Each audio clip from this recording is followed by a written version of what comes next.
Hello again, world. On this segment, I'm going to be telling you another story. This will be a second love story tale. So let me get started with this one. So this is the story about a boy that is in his freshman year, second semester at college. And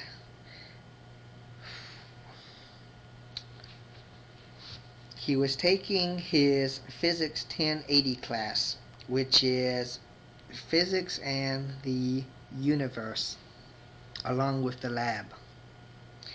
And so it was basically astronomy. It was one of his favorite classes. Very interesting stuff. But things didn't start till around the second week or so uh, after class started, because let's see here, the lab started a week late, and there were many hours to sign up for in the lab, such as 7 p.m., 9 p.m., etc., and on different days to choose from for the lab. And he believes that it was somehow fate that guided him to pick the time that he did.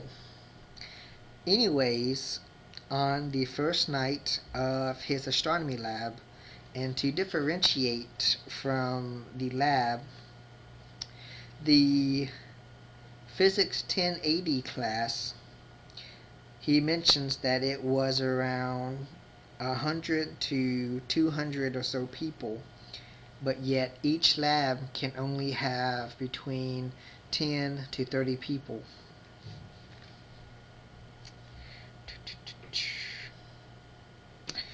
So the first night of the astronomy lab, everyone was just arriving in class, like maybe around 12 to 15 people or so.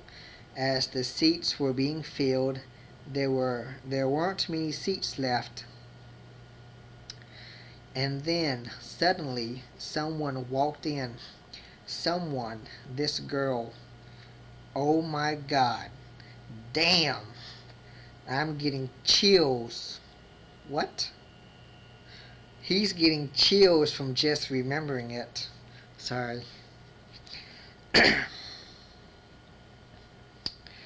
He's thinking. But in walked one of the damned prettiest, most beautiful girl that he has ever seen. Damn, he's thinking to himself. But due to the seats that were filled up, there were very few left. One of which was right beside him, in the front. He was thinking, heaven must have heard my prayers. When she sat next to me, he thought, tears were streaming down his cheeks. Tears of happiness. That entire night of the lab. The lab is 2 hours. See here. But they usually get out of the labs early from the 2 hour time span that has been delegated for the labs. It was from 9 p.m. to 11 p.m. his lab.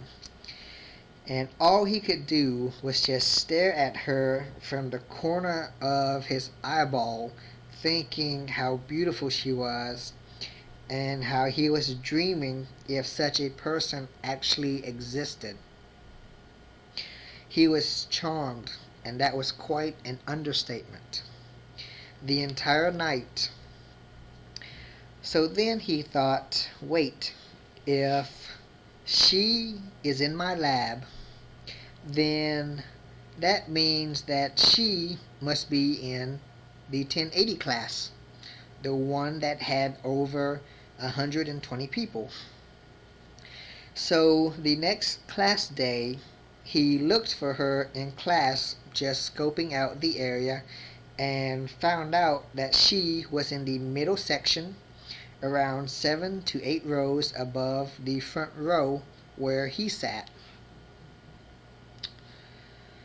So he was content with knowing where she was in the class. The lab was Tuesdays, like the third lab or so. And during the third lab, they were introduced to the Macs, the computer systems that had the astronomy programs. And they had their assignments. Everyone finished. And it came down to only him and her. She had a question. He threw in his 2 cents. And when it was time to sign out and leave for the evening,